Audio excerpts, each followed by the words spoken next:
Hello student, मैं आपका शिक्षक मित्र आपका आपके यूट्यूब चैनल जिसका नाम class 10th math and science है, मैं आपका हार्दिक स्वागत करता हूं।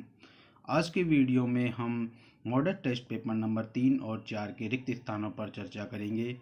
इससे पूर्व हम मॉडल टेस्ट पेपर नंबर 1 से 8 के MCQs पर चर्चा कर चुके हैं। तो चलिए बिना देरी के शुरू करते हैं आज के टेस्ट पेपर पर चर्चा। हमारा पहला प्रश्न है, घास खाने वाले शाकाहारी का सेल्यूलोज पचाने के लिए लंबी की आवश्यकता होती है। देखिए, जो भी शाकाहारी जीव होते हैं उनमें सेल्यूलोज का पाचन करने के लिए उनकी जो शुदांत्र होती है अर्थात छोटी आंत जो होती है वो अधिक लंबी होती है। तो इस प्रश्न का सही उत्तर है शुदांत्र, छोटी आंत। जो भी घास होती है या जो भी प्लांट्स होते हैं या जो भी लकड़ी की बनी हुई चीज़ें होती हैं उन सभी में सेल्यूलोज पाया जाता है। और मांसाहारी जीवों में जो शुदांत्र होती है वो छोटी होती है, तो वो उस सेल्यूलोज का पाचन नहीं कर पाते हैं। अर्थात सेल्यूलोज का पाचन करने के लिए उनकी शुदांत्र जो है थोड़ी लंबी होती है। यदि मांसाहारियों में वो शुदांत्र लंबी हो जाती है तो वो अपेंडिक्स रोग का जो है वो कारण बनती है, जिसे फिर ऑपरेशन से अलग करते हैं। आइए चर्चा करते हैं अपने दूसरे प्रश्न की। परमाणु के किसी कोश में इलेक्ट्रॉन की अधिकतम संख्या ज्ञात करने का सूत्र है। देखिए, परमाणु में किसी कोश में इलेक्ट्रॉन की अधिकतम संख्या ज्ञात करने का सूत्र 2n² होता है। इस सूत्र के द्वारा हम परमाणु के किसी कोश में इलेक्ट्रॉन की अधिकतम संख्या ज्ञात कर सकते हैं। परमाणु में अधिकतम 4 कोश होते हैं जिन्हें हम क्रमशः K, L, M और N कहते हैं। प्रथम कोश का नाम K, दूसरे कोश का नाम L, तीसरे कोश का नाम M और चौथे कोश का नाम N होता है। और इस सूत्र अर्थात 2n² सूत्र के द्वारा हम उसमें इलेक्ट्रॉन्स की अधिकतम संख्या को ज्ञात कर सकते हैं। इसकी विस्तृत व्याख्या वीडियो के अंत में की गई है, तो वीडियो को अंत तक देखें, इसकी विस्तृत व्याख्या को देखें और समझें कि किस तरीके से 2n² के द्वारा हम परमाणु के कोश में इलेक्ट्रॉन की अधिकतम संख्या को ज्ञात कर सकते हैं। आइए चर्चा करते हैं तीसरे प्रश्न पर। जिस जनन कोशिका में भोजन का भंडार संचित होता है उसे कहते हैं। देखिए, जिस जनन कोशिका में भोजन का भंडार संचित होता है उसे हम मादा युग्मक कहते हैं। तो इस रिक्त स्थान में मादा युग्मक आएगा। आइए चर्चा करते हैं चौथे प्रश्न की। वर्षा के जल की pH मान जब 5.6 से कम हो जाती है तो वह कहलाती है। देखिए, 7 pH मापक्रम पर जो बिंदु 7 होता है वो उदासीन होता है, अर्थात ना वो अम्ल होता है ना क्षार होता है। लेकिन 7 से जो कम होता है वो सभी अम्ल होते हैं, अम्ल की तरह व्यवहार करते हैं। यहाँ पर जल का जो pH का मान है वो 5.6 दर्शाया गया है, अर्थात 7 से कम है। तो 7 से कम हुआ तो वो अम्ल होगा और इस वर्षा को हम अम्लीय वर्षा कहते हैं। चलिए चर्चा करते हैं अगले प्रश्न की। निर्वात में प्रकाश की चाल होती है। देखिए, निर्वात में जो प्रकाश की चाल होती है उसका मान 3 × 10⁸ होता है। चर्चा करते हैं अपने छठे प्रश्न की। परिपथों की विद्युत धारा मापने के लिए जिस यंत्र का उपयोग करते हैं उसे कहते हैं। देखिए, परिपथ में विद्युत धारा को मापने के लिए हम अमीटर का उपयोग करते हैं, अर्थात खाली स्थान में हमारे अमीटर भरा जाएगा और इस युक्ति को परिपथ में श्रेणी क्रम में लगाया जाता है। आइए चर्चा करते हैं सातवें प्रश्न की। स्वपोषी सौर प्रकाश में निहित ऊर्जा को ग्रहण करके में बदल देते हैं। देखिए, स्वपोषी जो हैं अर्थात हमारे जो पेड़ पौधे होते हैं जिनमें अपने भोजन का उत्पादन करने की स्वयं क्षमता होती है उन्हें हम स्वपोषी कहते हैं। हरे पेड़ पौधे कार्बन डाइऑक्साइड, जल और सूर्य का प्रकाश, इन तीनों को मिला करके अपना भोजन तैयार करते हैं और इससे वो सौर ऊर्जा को ग्लूकोज, जिसका सामान्य सूत्र C6H12O6 होता है, में बदल देते हैं। और ग्लूकोज क्या है? ग्लूकोज हम सभी जानते हैं कि एक रासायनिक पदार्थ होता है। अर्थात स्वपोषी सौर प्रकाश में निहित ऊर्जा को ग्रहण करके उसे रासायनिक ऊर्जा में बदल देते हैं। तो यहाँ हमारा उत्तर जो आएगा वो आएगा रासायनिक ऊर्जा। आइए अब चर्चा करते हैं हम मॉडल टेस्ट पेपर नंबर 4 के रिक्त स्थानों पर। जब हम श्वास अंदर लेते हैं हमारी पसलियां ऊपर उठती हैं और हमारा डायफ्राम हो जाता है। देखिए, जब भी हम श्वसन क्रिया करते हैं, श्वसन क्रिया में हम ऑक्सीजन गैस अंदर लेते हैं तो अंदर लेने से हमारी जो फेफड़े हैं वो फूल जाते हैं। अर्थात वहाँ का जो आयतन होता है, वहाँ की जो जगह होती है वो बढ़ जाती है। इसके फलस्वरूप पसलियों पर दबाव पड़ता है और पसलियाँ जो है आगे की ओर झुक जाती हैं, आगे की ओर उठ जाती हैं। और इस स्थिति में हमारा जो डायफ्राम होता है, पसलियों के नीचे का जो हिस्सा होता है वो चपटा हो जाता है। तो यहाँ पर सही उत्तर आएगा चपटा। आइए चर्चा करते हैं अपने दूसरे प्रश्न की। भू प्रॉपर्टी में प्राकृतिक रूप में पाए जाने वाले तत्वों या यौगिकों को कहते हैं। देखिए, भू प्रॉपर्टी में प्राकृतिक रूप में पाए जाने वाले तत्वों या यौगिकों को हम खनिज कहते हैं।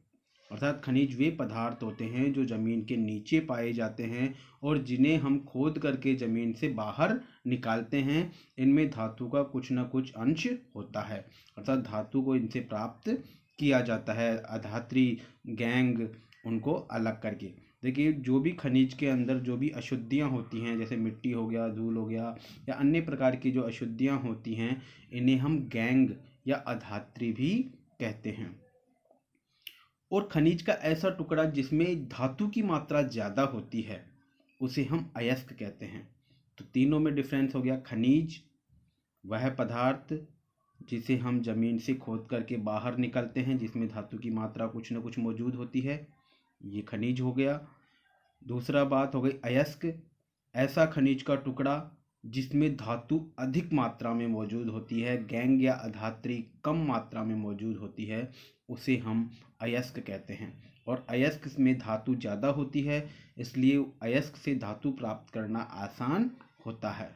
गैंग या अधात्री खनिज के साथ में जो भी अशुद्धियाँ होती हैं, जो भी धूल होती है या अन्य पदार्थ होते हैं बेकार के, उन्हें हम गैंग या अधात्री कहते हैं। आइए चर्चा करते हैं तीसरे प्रश्न की। आवृत्तबीजी एंजियोस्पर्म के जननांग में अवस्थित होते हैं। देखिए, पौधों को दो श्रेणियों में बांटा गया है। आवृत्तबीजी जिसको हम इंग्लिश में एंजियोस्पर्म कहते हैं, और दूसरे होते हैं अनावृत्तबीजी, नग्न बीजी भी बोलते हैं, जिम्नोस्पर्म भी कहते हैं। आवृत्त बीजियों में बीज जो हैं वो ढके हुए रहते हैं, फल भित्ति के अंदर होते हैं। जैसे कि सामान्यतः हमारा आम हो गया, चीकू हो गया, इनमें सभी में जो बीज होते हैं वो अंदर होते हैं। ये सभी आवृत्त बीजी हैं। अनावृत्त बीजी जो हैं, इनमें जो बीज होते हैं वो बाहर होते हैं, नग्न होते हैं।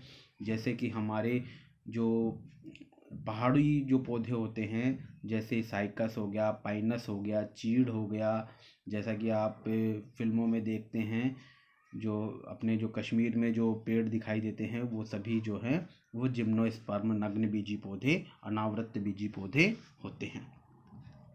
आइए चर्चा करते हैं अपने चौथे प्रश्न पर। रसोई घर में स्वादिष्ट खस्ता पकोड़ा बनाने के लिए का प्रयोग किया जाता है या का उपयोग किया जाता है। रसोई घर में देखिए, स्वादिष्ट खस्ता पकोड़ा बनाने के लिए सोडियम बाइकार्बोनेट, जिसे हम सोडियम हाइड्रोजन कार्बोनेट भी कहते हैं, जिसका सामान्य सूत्र NaHCO3 होता है, उसका उपयोग किया जाता है, जिसे हम सामान्य भाषा में जो है मीठा सोडा कहते हैं। बाटी बनाने में भी जिसका उपयोग किया जाता है। बाटी में जो डालने पर वो जो है बाटियां उससे फट जाती हैं, फूल जाती हैं। समतल दर्पण द्वारा बना प्रतिबिंब सदैव होता है। देखिए, समतल दर्पण द्वारा जो बना हुआ प्रतिबिंब होता है वो सीधा होता है। जैसा कि समतल दर्पण आपके घरों में जो सुबह सुबह आप अपना चेहरा देखते हैं, उस दर्पण को हम समतल दर्पण कहते हैं। और समतल दर्पण में अगर हम हमारा प्रतिबिंब देखते हैं तो बिल्कुल हमारे समान ही सीधा ही दिखाई देता है। तो सीधा होता है, आभासी होता है, और उसमें दायां भाग बायां और बायां भाग दायां दिखाई देता है। आइए चर्चा करते हैं छठे प्रश्न की। विभवांतर की माप एक यंत्र द्वारा की जाती है जिसे कहते हैं। देखिए, इससे थोड़ी देर पहले प्रश्न आया था, विद्युत धारा की माप जिस यंत्र से की जाती है उसे अमीटर कहते हैं और उसे श्रेणी क्रम में लगाते हैं।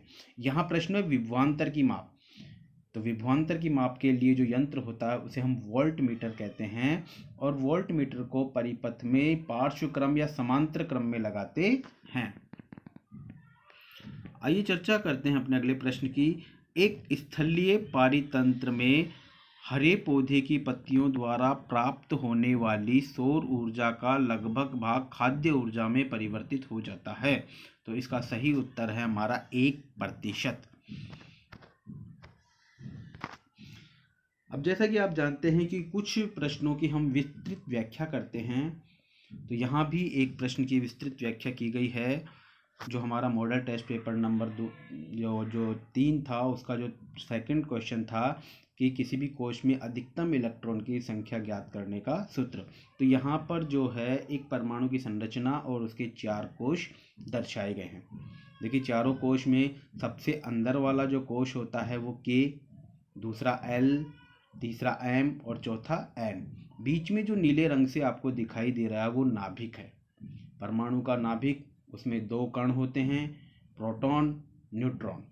प्रोटॉन जो होता है ये धनावेशित होता है और न्यूट्रॉन जो होता है इस पर किसी प्रकार का कोई आवेश नहीं होता है। और इन कोशों में K, L, M और N, इन कोशों में इलेक्ट्रॉन जो होते हैं वो चारों तरफ चक्कर लगाते हैं।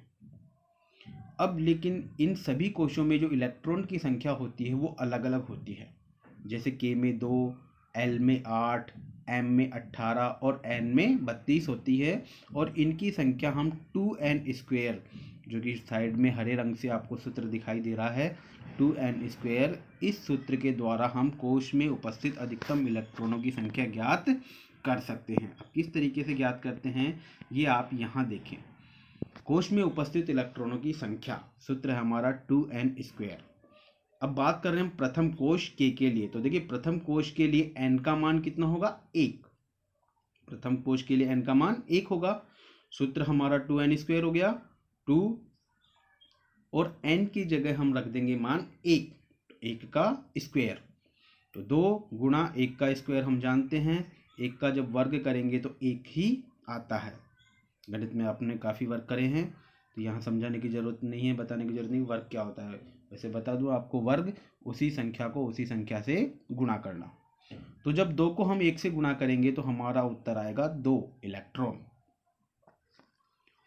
दूसरे कोश की जब बात कर रहे हैं हम L की, तो L के लिए n का मान होगा 2। सूत्र हमारा वही रहेगा, यहाँ 2, लेकिन अब n की जगह हम पहले 1 लिखा था हमने, अब यहाँ n की जगह 2 लिखेंगे। तो 2 का वर्ग, तो 2 गुणा 2 का वर्ग हो गया 4, तो 4 दूनी 8, 8 इलेक्ट्रॉन हो गया।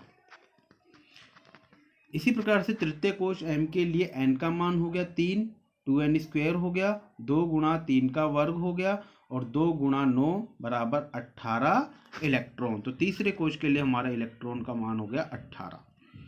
और चतुर्थ कोश जो n होता है, इसमें n बराबर होगा 4, सूत्र वही 2n², 2 और यहाँ पर n की जगह अब हम लिखेंगे 4, तो 4 का वर्ग, तो 2 गुणा 16, तो 2 गुणा 16 बराबर कितना हो गया? 32 इलेक्ट्रॉन। तो यहाँ पर देखिए K का मान आया था हमारे 2 इलेक्ट्रॉन, यानी सबसे जो प्रथम कोश में अधिक से अधिक 2 ही इलेक्ट्रॉन रह सकते हैं, 2 से ज़्यादा नहीं रह सकते। L का मान आएगा 8, यानी दूसरे कोश में हमारे 8 इलेक्ट्रॉन होंगे। तीसरे कोश का मान आएगा, M का मान आएगा 18, M में 18 इलेक्ट्रॉन होंगे, N में होंगे 32 इलेक्ट्रॉन। एक प्रश्न आपके जो जल का था वो pH मापक्रम से संबंधित था, उसे अच्छे से समझ लीजिए। देखिए, ये जो दिखाई गई है ये pH स्केल है, pH मापक्रम। किसी भी अम्ल या क्षार की जो शक्ति है उसको मापने वाला जो मापक्रम होता है उसे हम pH मापक्रम, pH स्केल कहते हैं।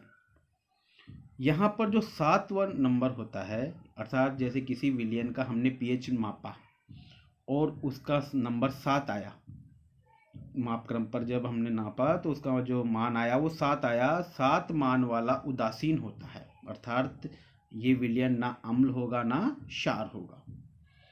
जिन विलयनों के पीएच के मान अगर 7 से कम आते हैं वो सभी अम्ल होते हैं।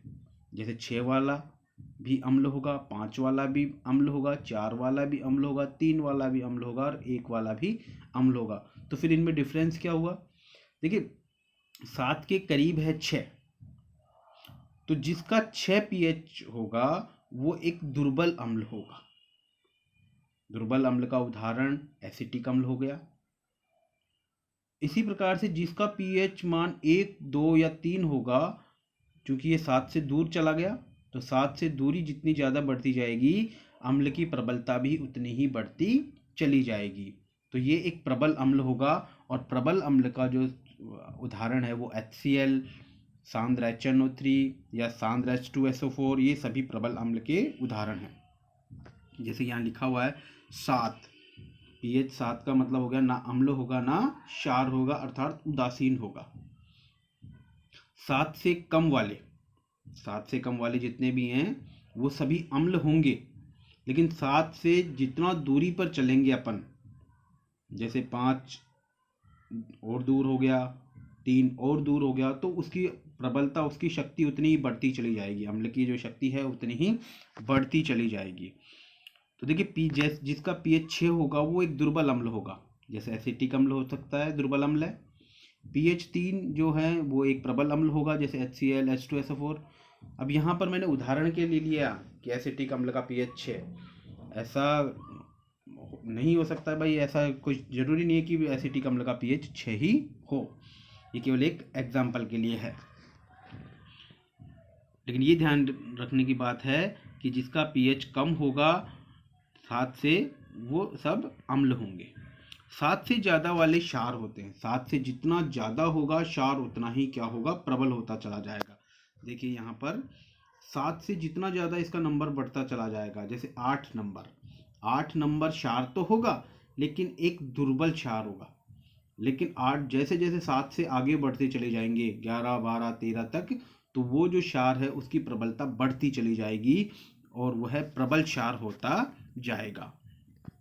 तो pH 8 वाला दुर्बल क्षार हो गया, जैसे KOH मान सकते हैं दुर्बल क्षार का उदाहरण। pH 10 वाला प्रबल क्षार होता है, जैसे NaOH हो गया प्रबल क्षार का उदाहरण। अब मॉडल टेस्ट पेपर 4 के भी कुछ प्रश्न थे जिनकी हमें व्याख्या करनी थी। यहाँ पर आवृत्त बीजी, जिनको हम इंग्लिश में एंजियोस्पर्म कहते हैं, अनावृत्त बीजी, जिनको हम इंग्लिश में जिम्नोस्पर्म कहते हैं या नग्न बीजी भी कहते हैं। देखिए आवृत्त बीजी, आवृत्त मतलब ढके हुए, इनमें बीज जो है फल भित्ति से में ढके हुए रहते हैं। जैसे आम हो गया, चीकू हो गया, सभी में बीज कहाँ होते हैं, अंदर ही होते हैं ना। ये सब आवृत्त बीजी हैं, एंजियोस्पर्म है। अनावृत्त बीजी, जिम्नोस्पर्म, नग्न बीजी, तीनों नाम हैं उनके ही। इसमें जो बीज हैं वो ढके हुए नहीं रहते हैं और ये पहाड़ी जो इलाके होते हैं वहाँ पाए जाते हैं ये पेड़, जिसके साधारण जो सामान्य उदाहरण है वो है साइकस, पाइनस, चीड़। ये एक प्रश्न था हमारा पकोड़े खस्ता बनाने वाला, कि पकोड़ों को खस्ता बनाने के लिए कौन सा पदार्थ डालते हैं, तो उसका है हमारे सोडियम बाइकार्बोनेट, जिसका सामान्य दूसरा नाम भी होता है सोडियम हाइड्रोजन कार्बोनेट, और इसका सूत्र होता है NaHCO3, जिसे हम मीठा सोडा भी कहते हैं और बाटियों में डालते हैं दुकान से ला करके। छठा प्रश्न हमारा था विभवांतर वाला, कि विभवांतर मापने वाली जो युक्ति होती है उसे क्या कहते हैं। देखिए विभवांतर मापने वाली युक्ति वोल्ट मीटर होती है और इस वोल्ट मीटर को हम समांतर क्रम या पार्श्व क्रम में संयोजित करते हैं, जैसा कि इस चित्र में आपको दिखाया गया है। देखिए वापस से समझ लीजिए, पहले भी इसकी चर्चा कर चुके हैं कि समांतर क्रम में धारा का मान अलग अलग होता है। देखिए धारा जो है एक पॉइंट पर आकर के 3 भागों में बट गई, I1, I2 और I3, और R का मान तो तीनों में अलग है ही। लेकिन जो विभव है या विभवांतर है, वोल्ट मीटर है, ये हमारे दोनों जो किनारे हैं उसके बीच में V द्वारा लगाया गया है। ये समांतर क्रम है विभव लगाने का। विद्युत धारा इसे मापने वाला यंत्र अमीटर होता है। इसे हम श्रेणी क्रम में लगाते हैं। ये देखिए आप, श्रेणी क्रम में ए, ये जो गोले में ए बना हुआ है ये अमीटर है। और देखिए अमीटर जो है इसके कहाँ लगा हुआ है, श्रेणी क्रम में, एक सिद्ध में लगा हुआ है इसके। और यहाँ पर देखिए वोल्टमीटर, ये इसके सिद्ध में नहीं लगा हुआ है। तो यही अंतर है, पार्श्वक्रम और ये श्रेणी क्रम। आशा करता हूँ कि आपको ये वीडियो पसंद आया होगा। अगर आपको पसंद आया है तो प्लीज़ इसे लाइक कीजिए, सब्सक्राइब कीजिए, अपने दोस्तों के साथ शेयर कीजिए और अच्छे अंक आएँ इसके लिए काफ़ी मेहनत कीजिए, पढ़िए। धन्यवाद।